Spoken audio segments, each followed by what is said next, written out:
Saudações aos telespectadores da TV AD Mossoró. Estamos em mais um programa Dinâmica Direito. Hoje estamos aqui com o magistrado Dr. Paulo Maia para falar sobre o projeto Devolver para Reparar, que está agora na sua quinta edição de 2013 até 2018 e abriu um novo edital agora em agosto de 2018. Então, um projeto salutar, que já tem um histórico positivo para a sociedade, e vamos divulgar ainda mais esse belíssimo empreendimento. Então não sai daí, voltamos já.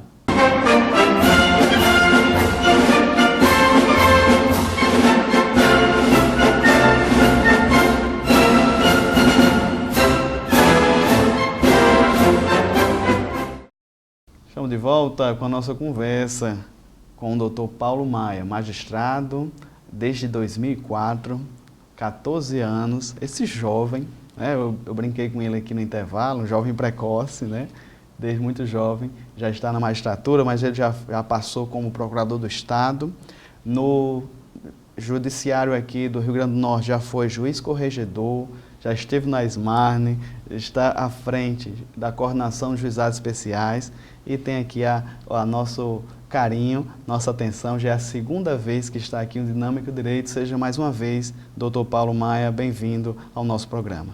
Eu agradeço, fiquei muito lisonjeado com o convite. A primeira entrevista já foi praticamente uma biografia da minha vida e da minha história no judiciário, mas por isso mesmo já estou aqui de volta para divulgar esse projeto tão importante e que envolve um tema tão relevante hoje dentro da sociedade, que é justamente a questão da segurança pública e a destinação de recursos públicos para projetos sociais que possam reparar de alguma forma os crimes que cometeram danos à mesma sociedade que hoje a gente busca reparar de alguma forma. É o que o magistrado, Dr. Paulo, está falando, né? O projeto belíssimo, projeto Devolver para Reparar. Durante o programa, Dr. Paulo e o pessoal de casa, a gente vai delinear esse belíssimo projeto que a gente afirma, mas no início do bloco, né, geralmente a gente tenta recapitular um pouquinho da história do magistrado, nossos entrevistados, né? E, doutor Paulo, é verdade que o senhor faz poesia, que o senhor é poeta? Sim, eu comecei a escrever logo cedo, com 15 anos de idade, sob a influência de meu pai, que também escrevia belos poemas, enquanto ele deixava entre nós aqui.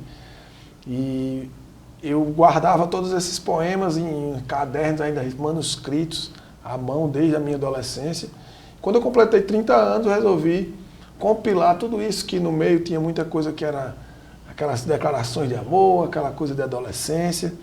E acabou que eu consegui extrair 59 poemas de conteúdo, dizem quem lê, agradável, de conteúdo bom para enfeitar a vida, como eu costumo dizer.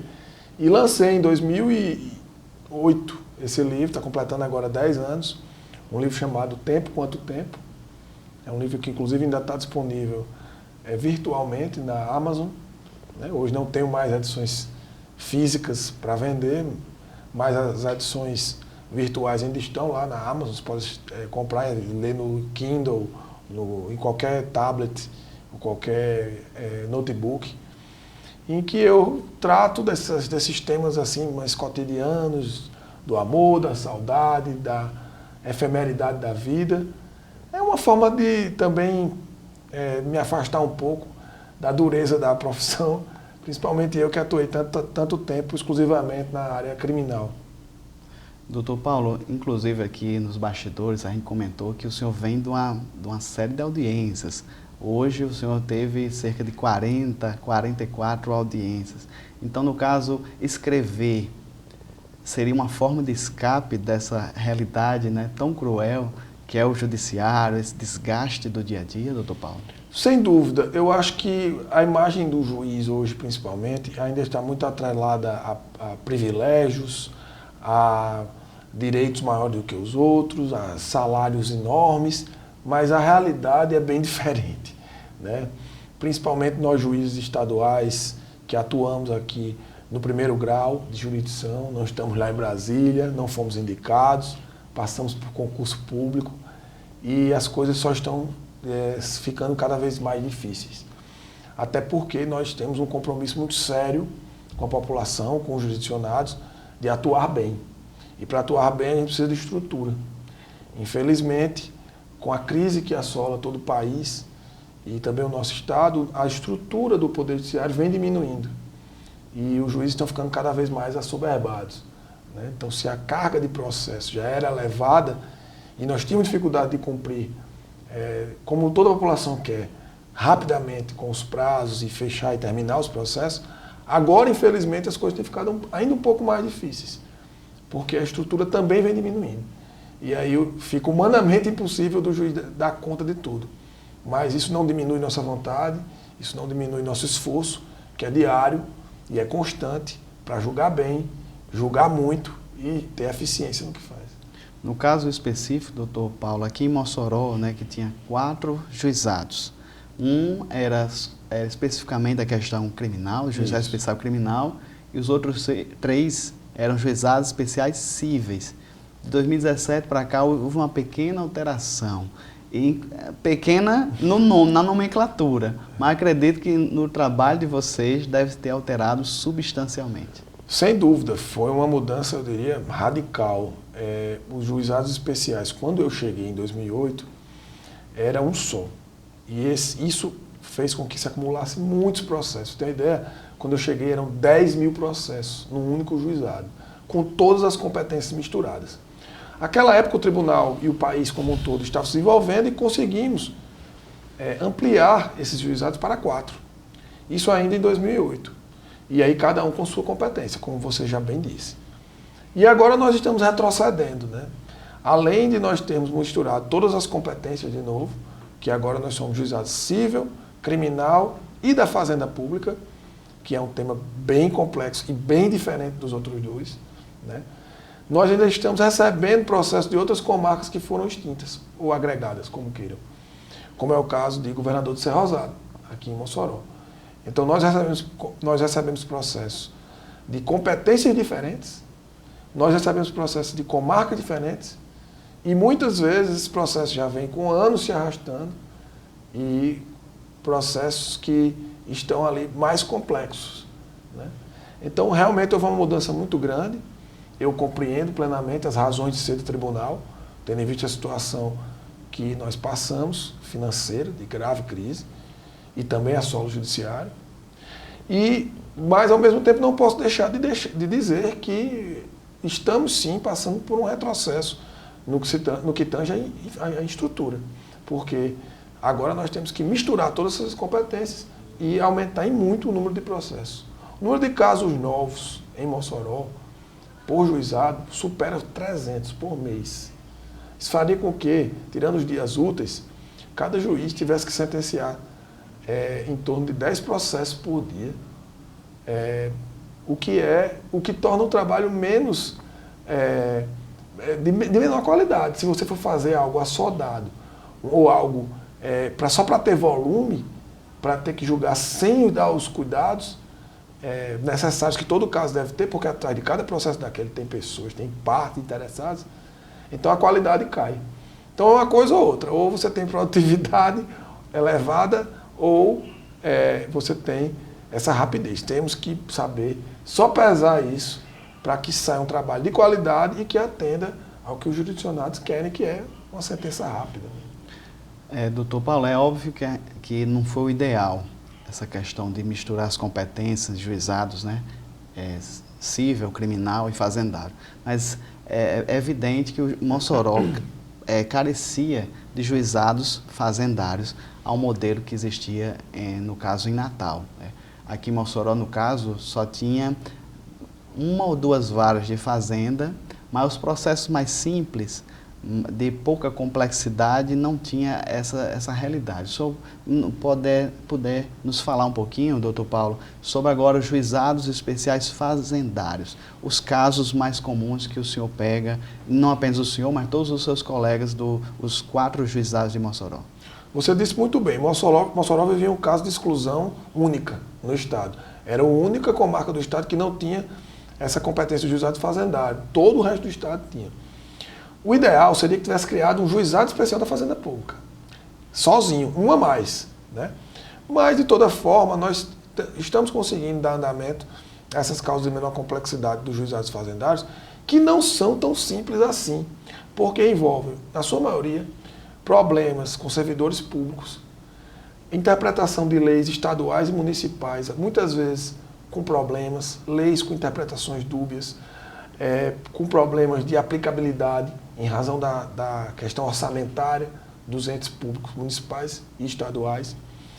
Nós pegamos as causas de medicamentos e cirurgias, até 60 salários mínimos, que envolvem vida humana, que envolvem a questão de saber qual é o procedimento adequado, se aquele medicamento pode ser utilizado, que envolve até o conhecimento, eu diria, médico, que é necessário, né?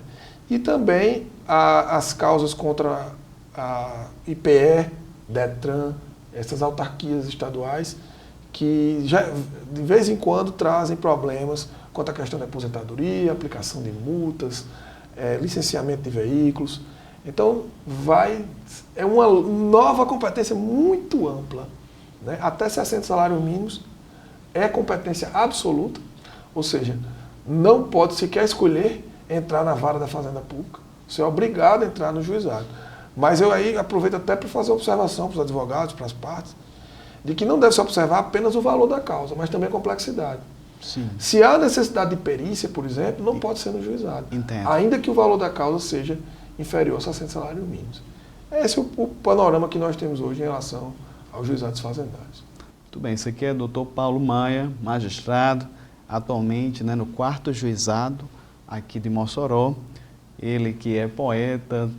Estamos devendo, senhor, trazer o livro físico aqui, mas como ele mesmo falou, está no site especializado de vendas de livros. E quem quiser, né, ter mais curiosidade da questão dos livros, Dr. Paulo Maia. Mas, por enquanto, vamos permanecer no próximo bloco com o projeto Devolver para Reparar. Não sai daí, voltamos já.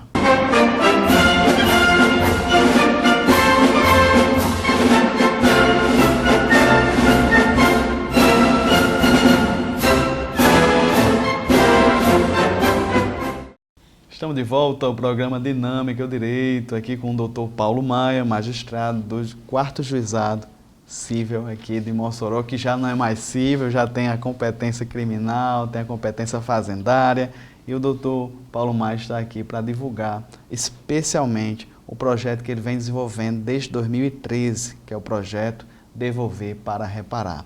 Dr. Paulo está aqui com alguns índices, né, para expor para a população. Então, fique à vontade, doutor Paulo. É um projeto belíssimo, né, que traz à tona à sociedade, né, uma parte dos danos que a pessoa, né, que o autor cometeu, seja em prol de uma entidade, seja em prol no caso de uma instituição. Então, fique à vontade, doutor Paulo. Tem vários índices aí para demonstrar à sociedade esse retorno através do belíssimo projeto. Pois bem, o projeto Devolver para Reparar, ele decorre de uma obrigação que os juizados especiais criminais têm, em razão de um provimento do Conselho Nacional de Justiça, de que os valores arrecadados através das transações penais, são os acordos, nos crimes de menor potencial ofensivo, sejam destinados a entidades sociais ou órgãos públicos de relevante valor social, preferencialmente nas áreas de segurança, saúde e educação. Esses valores são depositados mês a mês de acordo com a realização das audiências. Então, a parte cometeu um crime de menor potencial ofensivo, que é o crime de até 2 anos de pena privativa de liberdade, e essa pessoa não tendo antecedentes e não tendo se beneficiado deste acordo no prazo de 5 anos, nos últimos 5 anos, ele tem direito a fazer esse acordo, que é o Ministério Público que propõe e o Judiciário homologa. Feito o acordo, depositado o dinheiro, vai para uma conta do Poder Judiciário. Nós esperamos essa conta chegar a um determinado valor, de acordo com a quantidade de projetos inscritos, e então liberamos, através de edital, uma seleção para que as entidades que tenham interesse possam cadastrar projetos técnicos que irão ser selecionados pelo juízo para serem financiados pelo Poder Judiciário. Ou seja, o dinheiro que iria para o crime, ou que veio decorrente de um crime, volta à sociedade através dessa destinação. Daí o nome devolver para reparar, porque de alguma forma pensamos que estamos reparando o dano cometido no tecido social por aquela conduta delituosa. Aqui em Mossoró, desde 2013, nós já destinamos mais de 360 mil reais para entidades tanto privadas como públicas. Para ser bem exato, de 2013 a 2017, destinamos R$ 360.436,90. Praticamente equipamos todas as delegacias com itens de segurança, que era absurdo você pensar que a delegacia não tinha uma fechadura adequada, a delegacia não tinha uma cerca elétrica, a delegacia não tinha câmera, tudo isso nós equipamos. Batalhões da Polícia Militar, batalhão de trânsito, nós compramos etilômetros, batalhão de Polícia Ambiental, nós melhoramos as viaturas, cadeia pública, nós também instalamos itens de segurança, financiamos projetos nesse sentido. E também algumas entidades sociais que nós já beneficiamos, dentre as quais eu destaco a APAI de Mossoró, que recebeu valores para montar uma brinquedoteca para crianças necessitadas, em torno de 13 mil reais, e o Centro Social Francisco Dantas, que tem aqui o albergue de Mossoró, o Albem, que faz um trabalho belíssimo, que abriga pessoas que vêm de outras cidades para acompanhar parentes ou pessoas próximas que estão hospitalizadas no Hospital Regional Tarcísio Maia. O Albem também tem um projeto escolar, o Centro Social Francisco Dantas também tem um projeto escolar que também atende a pessoas carentes no mesmo ambiente lá.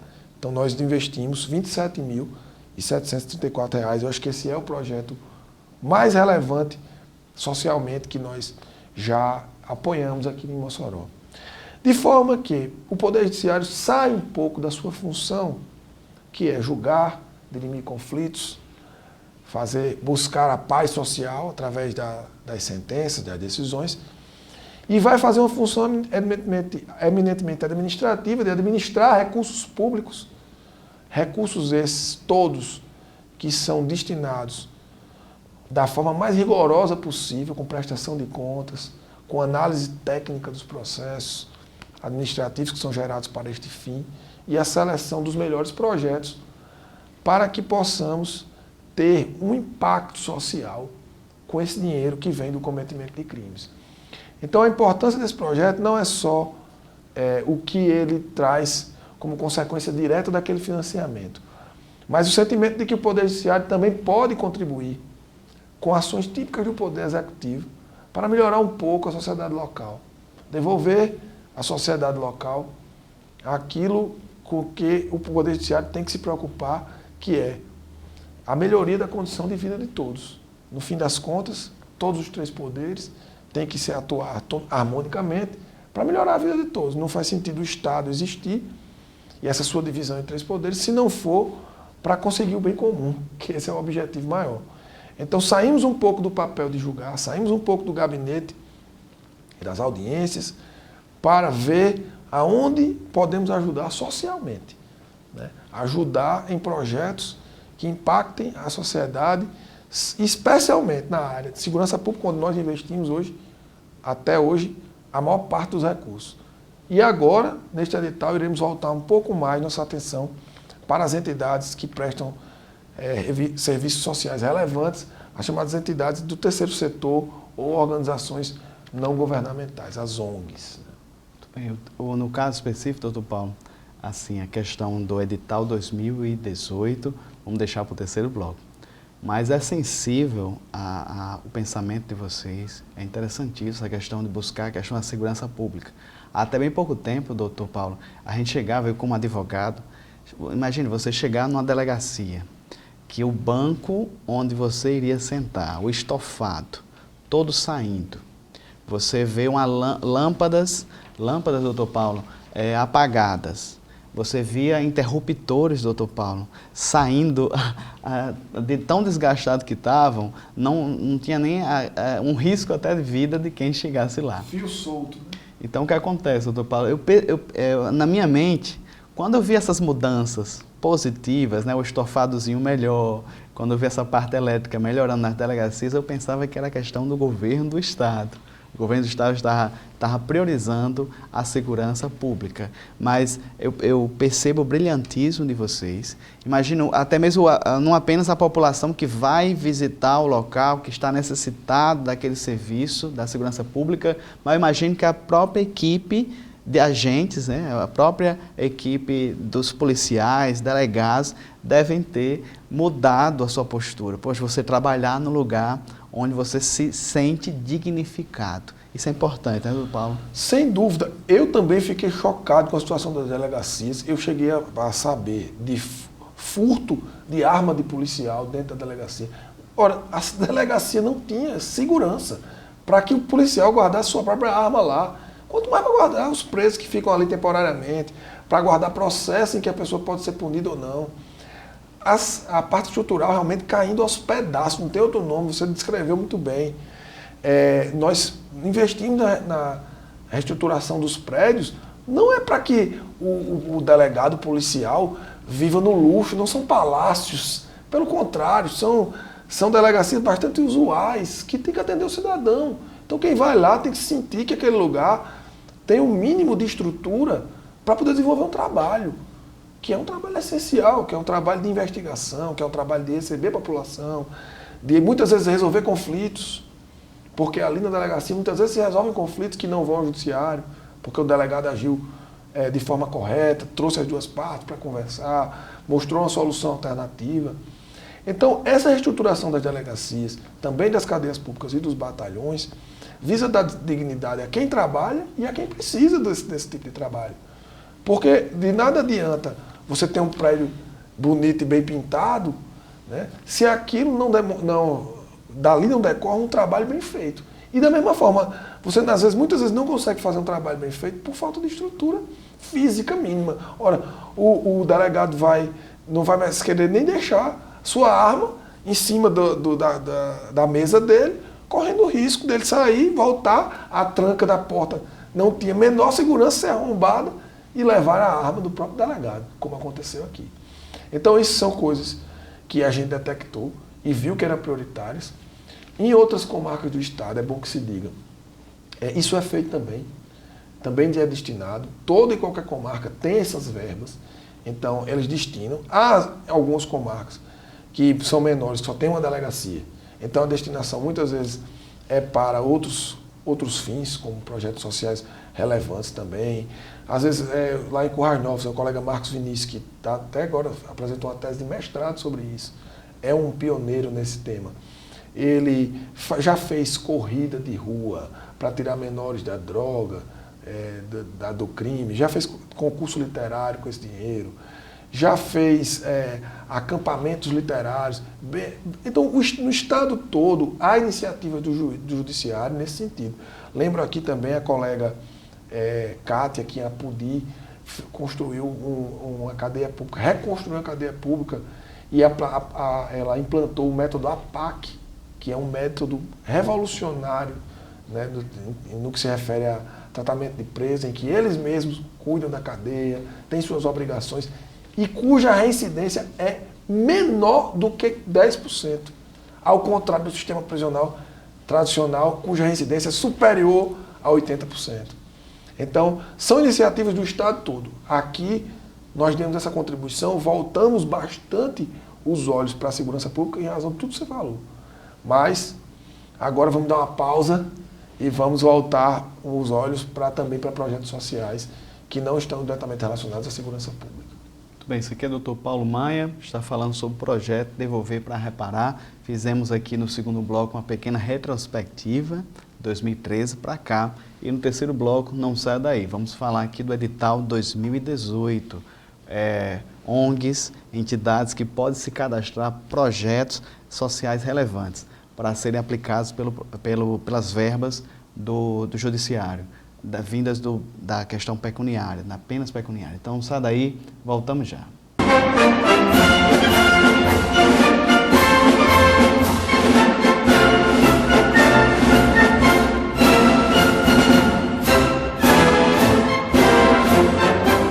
Estamos Estamos de volta ao programa Dinâmico Direito, terceiro bloco da nossa conversa com o Dr. Paulo Maia, magistrado, que está lotado no 4º Juizado aqui de Mossoró, que está à frente do projeto Devolver para Reparar. Dr. Paulo Maia, aproveite o espaço, para falar sobre o edital 2018. Áreas de abrangência, de atuação, como se cadastra, fique à vontade. Pois bem, lançamos o edital 2018 para a destinação das transações penais, agora no dia 20 de agosto.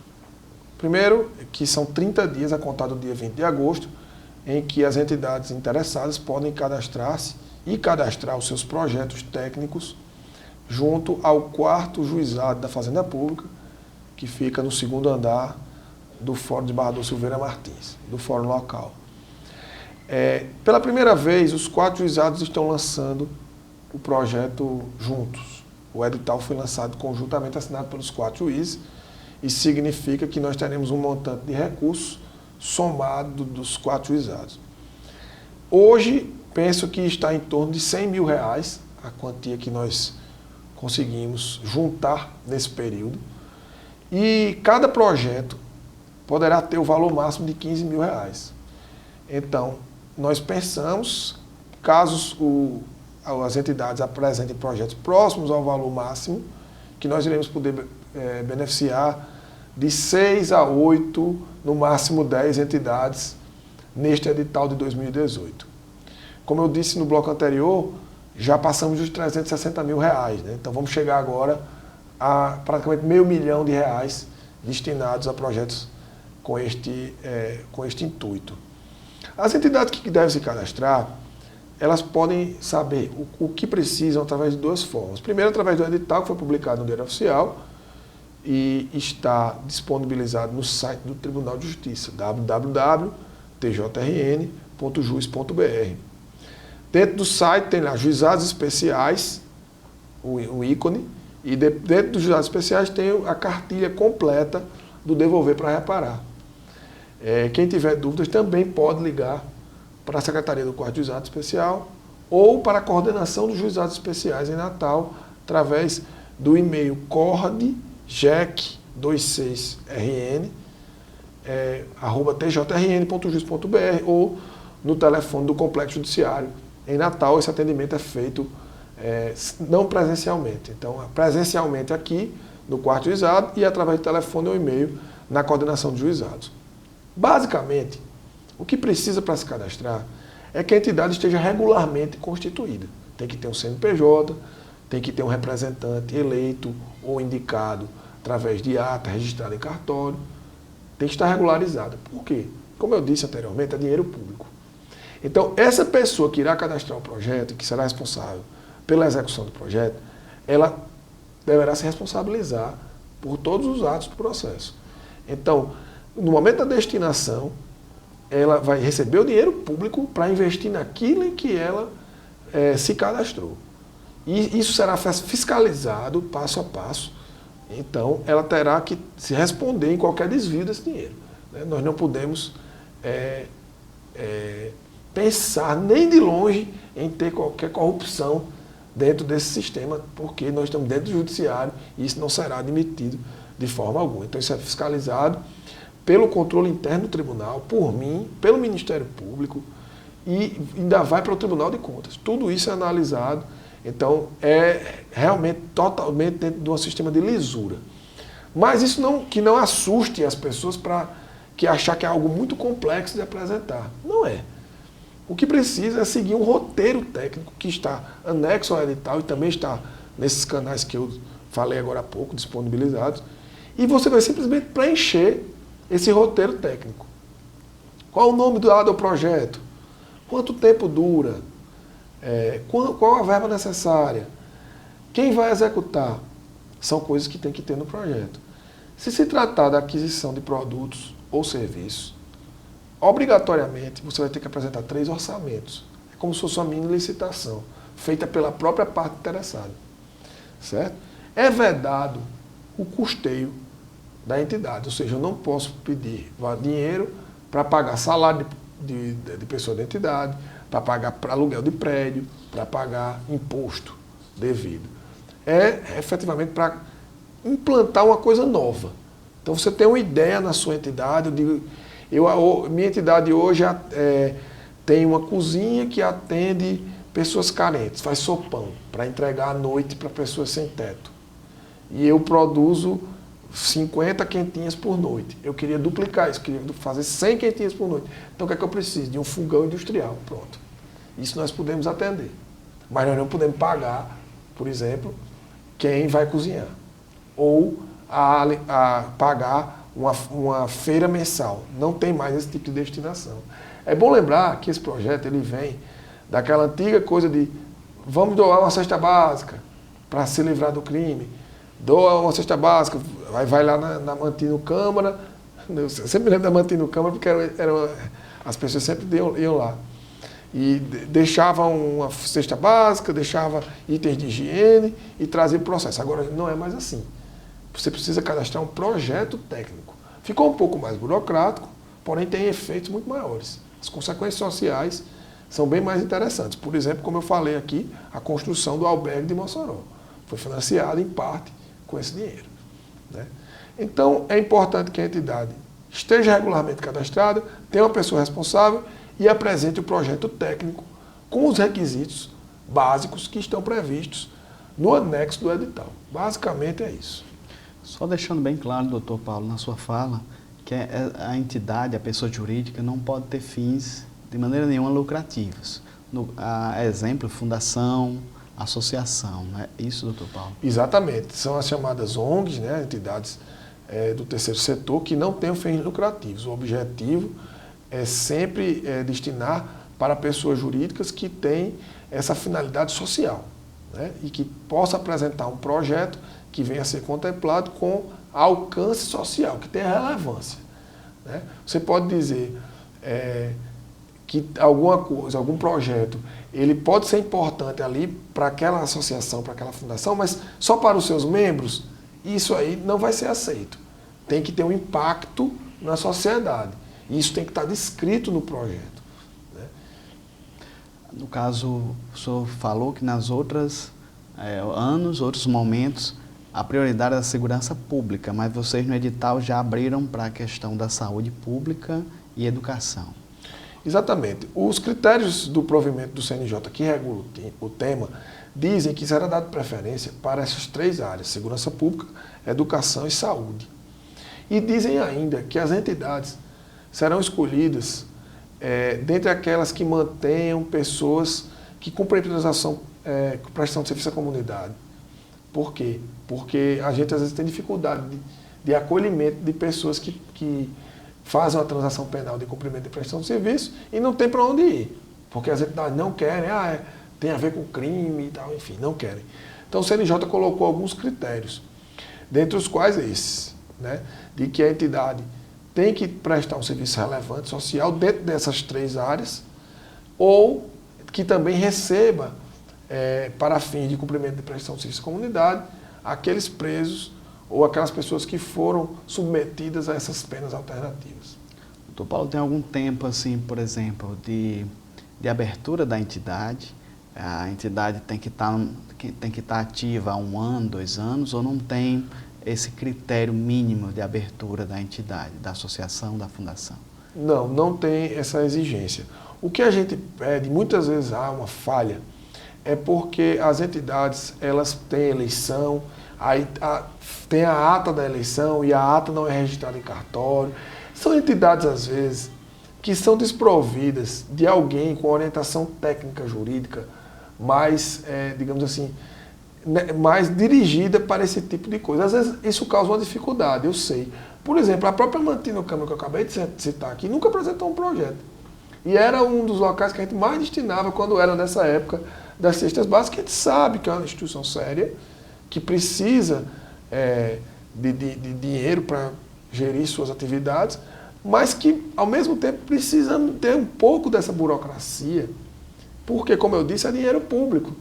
Então, nós temos que ter um controle, saber para que vai, como vai ser empregado, qual é o prazo de execução daquele projeto e quem poderá ser responsabilizado em caso de algum desvio. Porque eu tenho que ter a rédea curta para poder puxar também se alguém sair da trilha. Bem, estamos conversando com o Dr. Paulo Maia a respeito sobre o projeto Devolver para Reparar, no caso do edital de 2018. Então não sai daí, voltamos já com a questão do processo de seleção, Dr. Paulo.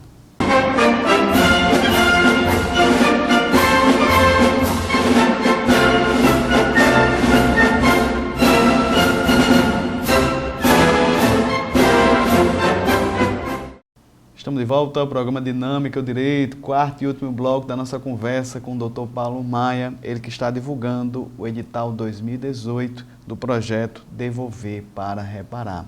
Dr. Paulo, vamos já para as considerações finais, mas ainda no edital 2018, se o senhor puder reforçar a questão do processo de seleção. Pois não. Primeiro de tudo, é importante que nós tenhamos um número bom de entidades e de projetos cadastrados. Por isso que eu estou aqui na mídia, na imprensa, divulgando, para que a gente possa fazer uma seleção dos melhores, efetivamente, e daqueles que têm um impacto maior na sociedade.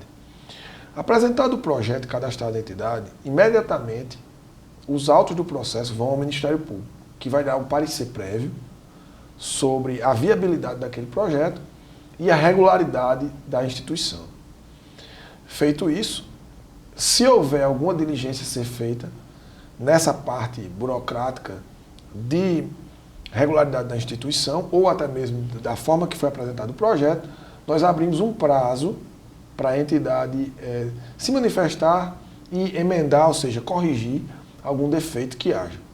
Se o defeito for reparado, o processo continua para fim de seleção dentre aqueles que estarão selecionados entre os melhores.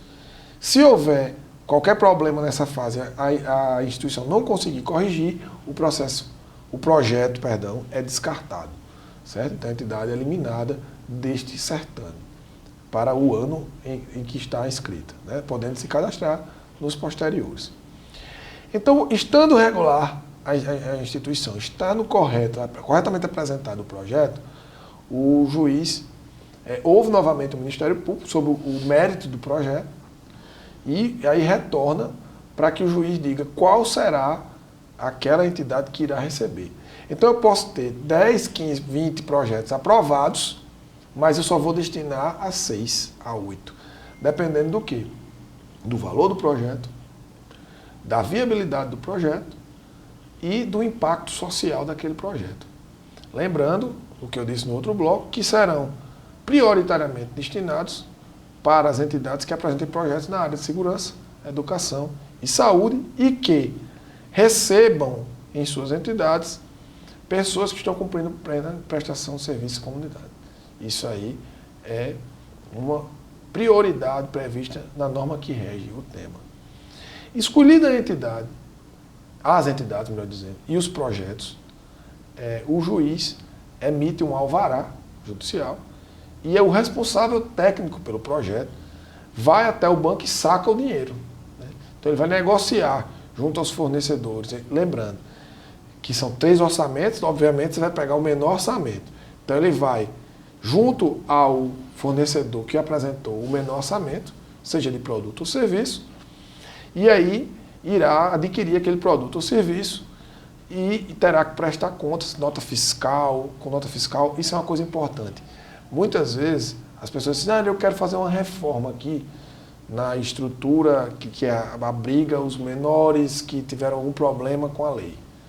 E aí pega o pedreiro seu Zezinho da esquina, que não tem CNPJ, que não tem como emitir nota fiscal, não pode. Infelizmente, essa parte burocrática, estou dizendo pela terceira vez já, em virtude de se tratar de dinheiro público, tem que ser observada. Então, obrigatoriamente terá que ser uma empresa, uma pessoa jurídica ou um prestador de serviço que esteja regularmente cadastrado para aquela atividade e que possa emitir uma nota fiscal, um recibo devidamente reconhecido pelos órgãos de fiscalização. Então, ele vai pegar isso junto a quem prestou o serviço ou forneceu o produto e irá trazer ao judiciário como prova de que aquele projeto foi executado dentro do prazo. E a gente dá 30 dias para essa prestação de serviço.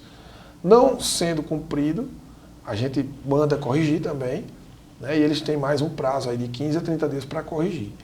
Finalizado isso, o projeto já encerrou, já está com todas as notas fiscais, todos os recibos nos autos, o processo sobe ao controle interno do Tribunal de Justiça, que é um setor específico dotado de contadores e analistas que irão analisar aquele processo administrativo à luz das normas do Tribunal de Contas. E eles mesmos do controle interno prestam contas ao TCE, ao Tribunal de Contas, do que foi feito nesse processo administrativo. Então veja que são várias etapas de fiscalização por se tratar de uma destinação de recursos públicos. Havendo alguma irregularidade, o projeto, mesmo depois de executado, volta para que o juiz mande à instituição sanar aquela irregularidade. Se a irregularidade for leve, for apenas uma falta de assinatura, alguma coisa assim, é sanada, resolve-se e arquiva o processo. Se a irregularidade for média, ou seja, ele não apresenta uma nota fiscal correta, mas o produto já foi adquirido, já está inserido dentro do contexto, não tem como voltar atrás, aquela instituição não poderá participar dos próximos certames. Então a penalidade maior é essa, se afastar de outra destinação futura.